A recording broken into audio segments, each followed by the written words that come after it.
Hello दोस्तों, आज के इस वीडियो में हम लोग सीखेंगे कि बहुपद को कैसे पहचाना जाता है। क्लास 9th और 10th दोनों ही क्लासों में ये टॉपिक है, तो बहुत ही ध्यान से आप लोग समझिएगा। अगर आप लोग क्लास 9th और 10th में हैं तो आज के वीडियो में हम लोग सीखने वाले हैं कि कोई भी आपको दिया है, जैसे यहाँ पर कोई भी एक व्यंजक दिया है, अब इसमें आपको ये छांटना है कि ये बहुपद है या नहीं है। तो ये आप कैसे आपको पता चलेगा, ठीक है। तो यही क्वेश्चन है हमारा। क्वेश्चन क्या है, निम्न में बहुपदों को छांटिए। और आपके सामने ये 4 प्रश्न दिए हैं। केवल ये 4 प्रश्न नहीं, अभी हम आपको और प्रश्न करवाएंगे। सबसे पहले ये 4 आप सीखेंगे, इसके बाद हम आपको और प्रश्न करवाएंगे और प्रश्न देंगे, तो आपको और भी अच्छे से समझ में आ जाएगा। तो आइए वीडियो स्टार्ट करते हैं। तो सबसे पहले आपको समझना होगा कि चर क्या होता है, अचर क्या होता है, क्योंकि मैं इसमें वेरिएबल और कांस्टेंट, चर और अचर, इन 2 शब्दों का बहुत यूज करूंगा। तो देखो, चर जो होता है अलजेब्रा में, ये सब जो चर होता है वो होता है ABCD XYZ, मतलब कि जो ABCD वाले लेटर है ना, उनको हम लोग बोलते हैं चर, ठीक है। और जो 1 2 3 4 5 1000 2000 1 लाख, ये सब जो है ना, मतलब जो मैथ के लेटर हैं या जो मैथ के शब्द हैं, उनको हम लोग बोलते हैं अचर। तो आई होप आपको समझ में आया होगा कि चर और अचर क्या है, ठीक है। तो यहाँ पर जैसे कि लिखा है यहाँ पर 3x², तो अब इसमें चर क्या है, अचर क्या है। तो चर मैंने अभी बताया, जो ABCD यानी ABCD के जो अल्फाबेट के लेटर होते हैं उनको चर कहते हैं। तो इसमें x² चर है, और अचर मतलब जो गणित के होते हैं यानी मैथ के होते हैं। तो ये इसमें ये जो 3 है ना, ये अचर संख्या है। तो आई होप आपको समझ में आ गया होगा कि चर और अचर क्या होता है। इसके बाद आप समझ लीजिए कि पूर्ण संख्या क्या होता है। पूर्ण संख्या, ठीक है। तो पूर्ण संख्याएं आपकी होती हैं 0 से लेकर पूरा इनफाइनाइट तक, मतलब जितना आप गिन भी नहीं सकते। 0 1 2 3 4 5 6 7 8 1000 2000 लाख 10 लाख करोड़ 10 करोड़, मतलब जितनी भी आगे संख्याएं हैं 0 से शुरू होके और आगे जितनी भी संख्याएं हैं सब क्या होती हैं, पूर्ण संख्याएं होती हैं, ठीक है। जो माइनस वाली संख्याएं होती हैं, -3 -4 -1000, जो ये सब संख्या है ना, ये पूर्ण संख्या नहीं है। क्योंकि इसमें पूर्ण संख्या में मैंने आपको यही बताया कि 0 से शुरू करते हैं, और 0 और 1 2 3 4 मतलब ये सारे प्लस वाले हैं। 1 प्लस का है, 2 प्लस का है, मतलब 0 से लेके इनफाइनाइट तक, लेकिन इसमें माइनस वाले नहीं आते हैं, ठीक है। तो आई होप आपको समझ में आ गया होगा कि ये पूर्ण संख्याएं भी क्या होती हैं। तो अब आइए, अब हम अपने इन सवाल में पहचान करते हैं कि कौन सा इनमें बहुपद है और कौन सा बहुपद नहीं है। तो सबसे पहले आप कंडीशन सुन लीजिए कि यहाँ पर बहुपद होने के लिए पहली कंडीशन क्या है। तो यहाँ पर पहली कंडीशन है कि जो इसमें फंक्शन चल रहा है, मतलब कि x यहाँ पर लिखा है, जैसे पहला ये बहुपद है, ये वाला जो पहला ये बहुपद है, इसमें क्या लिखा है 3x² + x + 1। तो इसमें कौन सा चर है, आप लोग बताइए। इस पूरे जो ये बहुपद है, जो ये व्यंजक दिया है, इसमें कौन सा आपको चर दिख रहा है। चर वही जो मैंने बताया ABCD के लेटर होते हैं। तो इसमें x है ना, तो यहाँ x को आप देखना है। तो यहाँ पर जितने जो चर पद हैं, तो आपको देखना है कि चर पद में जो उनकी जो पावर है, मतलब कि ये जो घातांक जो इसके ऊपर लिखा होता है, ये 2 जो है, ये क्या है, इसका घातांक है, पावर है, ठीक है, या घात भी बोल सकते हैं। तो इसमें देखना है कोई ये जो चर हैं, इनकी जो घात है वो हमेशा पूर्ण संख्या होनी चाहिए। क्या होनी चाहिए, पूर्ण संख्या होनी चाहिए। मतलब कि 0 1 2 3 4 और इनफाइनाइट 1000 लाख कुछ भी हो, मतलब पूर्ण संख्या होनी चाहिए। अगर उसमें जो ये जो इसकी पावर है, ये अगर पूर्ण संख्या है, और एक चीज आप लोग हमेशा याद रखिए, ये माइनस वाली जो संख्याएं हैं ये भी पूर्ण संख्या नहीं होती हैं। और 1/2 हो गया, 3/4 हो गया, मतलब ये जो है ना, जो P/Q के रूप में लिखी होती हैं, अंश और हर के रूप में भिन्न जिसको बोलते हैं, तो ये जो है ना, ये भी इसके पावर में नहीं होना चाहिए, क्योंकि ये भी जो है ये पूर्ण संख्याएं नहीं होती हैं। क्योंकि पूर्ण संख्याएं केवल ये होती हैं 0 1 2 3 4, ठीक है, और पूरा इनफाइनाइट तक। ना माइनस वाली पूर्ण संख्याएं होती हैं, और ना ही ये जो बटे वाली संख्याएं हैं, ना ये होती हैं, ठीक है। तो कंडीशन क्या है कि आपके पास जो इसमें चर होगा, जैसे यहाँ पर x है, y z, जो भी चर दिया होगा, उस पर जो पावर होगी, वो पावर जो है वो एक पूर्ण संख्या ही होनी चाहिए। वो एक पूर्ण संख्या ही होनी चाहिए। पूर्ण संख्या के अलावा अगर और कुछ है तो वो बहुपद नहीं होगा। अगर उसके पावर में, x के पावर में एक पूर्ण संख्या है, मतलब जो पावर वाली संख्या है वो अगर एक पूर्ण संख्या यानी होल नंबर है, तो वो जो व्यंजक दिया है ये एक बहुपद होगा। अब आइए हम इसमें समझते हैं। तो पहला आपके सामने क्या दिया है, 3x² + x + 1।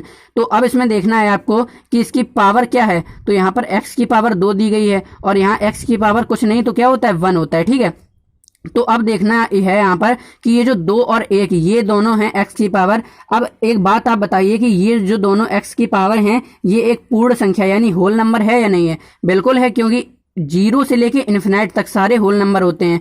तो जीरो से लेके इन्फिनाइट के बीच में तो 2 भी आता है और 1 भी आता है। तो ये क्या होगा, ये बहुपद होगा या नहीं होगा? तो ये बहुपद होगा। देखिए जो बहुपद है मैं उसके सामने सही का टिक लगा रहा हूं और जो नहीं है उसमें मैं क्रॉस का टिक लगाऊंगा। ठीक है, अब इसके बाद अब दूसरा आप लोग खुद ही बता लोगे कि बहुपद है या नहीं है। दूसरा क्या है, √5x⁻³ प्लस 2x² प्लस 1। इसमें अब ये बताओ कि आप ये बहुपद है या नहीं है। अब आपको यहाँ सबसे पहले क्या देखना है कि इसमें जो फंक्शन चल रहा है, मतलब ABCDXYZ किसका फंक्शन चल रहा है। तो यहाँ पर x चल रहा है, मतलब जो इसमें चर पद है पहले आपको वो देखना है। तो चर पद में आपको देखना है कि जो चर पद में जो जितने भी यहाँ पर चर पद हैं, यहाँ पर x³ है, यहाँ पर x² है, तो ये देखना है कि जो चर पद में पावर है क्या वो एक पूर्ण संख्या यानी होल नंबर है। मतलब जो पावर में ये जो अंक लिखा है क्या ये अंक एक पूर्ण संख्या है। यदि है तो ये जो व्यंजक होगा ये एक बहुपद होगा। ठीक है, तो √5x³ मतलब x की पावर इस जगह क्या है, 3 है, आपको यही देखना है, और यहाँ x की पावर 2 है, तो 3 और 2 है ना यहाँ पर पावर। तो एक बात बताइए आप लोग कि 3 और 2 ये दोनों क्या हैं, एक पूर्ण संख्या है? बिल्कुल हैं, क्योंकि पूर्ण संख्या केवल क्या नहीं होती है, माइनस वाली नहीं होती हैं और जो बटे वाली होती हैं, 1/2 लाख ऐसी जो संख्या होती हैं ये पूर्ण संख्या नहीं होती हैं। तो यहाँ पर 3 है पावर में और 2 है, कहीं बटे वाला या माइनस तो है नहीं। तो हम क्या करेंगे, ये एक बहुपद है क्योंकि यहाँ पर ये जो पावर में है ये पूर्ण संख्या है। तो आप यहाँ सही का चिन्ह लगा दीजिए। चलिए तीसरा क्या है, √2x प्लस √3 इंटू √x। तो यहाँ पर √2 है, इससे कोई मतलब नहीं है, आपको x देखना है। तो यहाँ पर x की पावर क्या है, 1 है, कोई बात नहीं, 1 क्या है, पूर्ण संख्या है, तो चलो कोई बात नहीं। अब यहाँ एक और x है, मतलब जितने सवाल में x या y होंगे आपको सबको देखना है। यहाँ पर एक x में एक हमने देख लिया x, अब इसकी पावर 1 है, तो हम इसी से डिसाइड नहीं कर लेंगे कि ये एक बहुपद है या नहीं। जितने उस सवाल में x दिए हैं, देखिए एक यहाँ दिया है, एक यहाँ दिया है, सब में देखना है क्या सब में यही रूल अप्लाई हो रहा है कि जो x की पावर है वो एक पूर्ण संख्या है, तब आपका ये बहुपद होगा। केवल एक से आप डिसाइड नहीं करेंगे। अब यहाँ है प्लस √3 इंटू √x। अब यहाँ पर √x दिया है, अब यहाँ पर तो कोई पावर आपको समझ में आ नहीं रही है, लेकिन आपको पता है कि जैसे अगर √x लिखा है तो इसका मतलब होता है कि x की पावर 1/2। अगर ³ √x लिखा है तो इसका मतलब होता है x की पावर 1/3। अगर यहाँ पर 4th रूट लिखा है, ये 4th √x, तो इसका मतलब क्या होता है, x की पावर 1/4। ये आप 8th क्लास में पढ़ चुके हैं अगर आपने अच्छे से पढ़ा होगा। तो अब यहाँ पर देखिए ये जो रूट है, सबसे पहले हम रूट हटाएंगे, तो √2 x की पावर 1 प्लस √3। अब यहाँ पर √x जब हटेगा तो क्या आ जाएगा, x की पावर 1/2। अब ये जो 1/2 है ये मैंने अभी बताया था कि ये पूर्ण संख्या नहीं होती है, 1 2 3 4 मतलब पूरी होनी चाहिए, बटे वाली नहीं होनी चाहिए। ठीक है, तो यहाँ √2x, यहाँ पर √x है तो x की पावर 1/2, ये एक भिन्न के टाइप में आ गई, तो मतलब ये जो है ये एक बहुपद नहीं होगा, इसलिए हमने क्रॉस का निशान लगा दिया है। दोस्तों आई होप आपको समझ में आ रहा होगा। इसमें जितने भी x वाले पद हैं सबको देखना है, यहाँ पर देखना है। यहाँ पर हमने पावर देखी तो इसमें 1 था, मतलब कि पूर्ण संख्या थी, लेकिन हमें केवल 1 नहीं देखना है, जितने उसमें x हैं सबकी पावर देखनी है। तो हमने यहाँ देखा तो यहाँ पर पावर हमें एक पूर्ण संख्या नहीं मिली, तो हमने क्या किया कि ये एक बहुपद नहीं है। तो अब यहाँ पर देखिए ये चौथा क्या है, तो यहाँ पर x³ है -3 अपॉन x की पावर 3 प्लस 15। तो अब इसमें हमें बताना है कि ये एक बहुपद है या नहीं। सारे अलग अलग टाइप के क्वेश्चन हैं। अब आपने अगर ये चारों क्वेश्चन समझ लिए तो आप जितने भी क्वेश्चन आएंगे कहेगा कि बहुपद इसमें से बताओ कौन सा है, तो आप सारे बहुपद इसमें बता लोगे। तो सबसे पहले आपको ध्यान रखना है कि इसको एक लाइन में बनाना है। मतलब अगर इसमें x³ मतलब ये नीचे है ना, बटे के नीचे, तो सबसे पहले इसको ऊपर लाना होगा। कैसे लाएंगे, x³ -3 और ये बटे में x³ है ना, तो अब इसको जब हम ऊपर लाएंगे, ये देखिए जब बटे में x³ है, अगर हम इसको ऊपर लाएंगे तो हमेशा याद रखिए जब ऊपर आता है तो ये जो इसकी पावर में है ना, ये पावर माइनस में हो जाती है, मतलब x की पावर -3 हो जाएगा। यहाँ पर कोई भी पावर हो जब ऊपर आएगा तो अब जैसे यहाँ पर 1/x लिखा है, ठीक है, तो यहाँ x की पावर 1 है, तो जब इसको ऊपर ले जाएंगे तो x की पावर -1 हो जाएगी। आई होप दोस्तों आपको समझ में आया होगा कि अगर नीचे x है तो उसको ऊपर कैसे ले जाना है। तो देखिए अब यहाँ x³ नीचे है, तो अब हम इसको क्या करेंगे, ऊपर ले जाएंगे। तो जब x³ को ऊपर ले जाएंगे तो यहाँ पर x की पावर -3 हो जाएगी, मतलब x की पावर यहाँ प्लस में 3 थी, अब यहाँ माइनस में 3 होगी, और प्लस का यहाँ 15 है। अब देखिए मैंने क्या कहा था कि इसमें देखना है कि जो इसकी पावर है x की वो एक पूर्ण संख्या होनी चाहिए।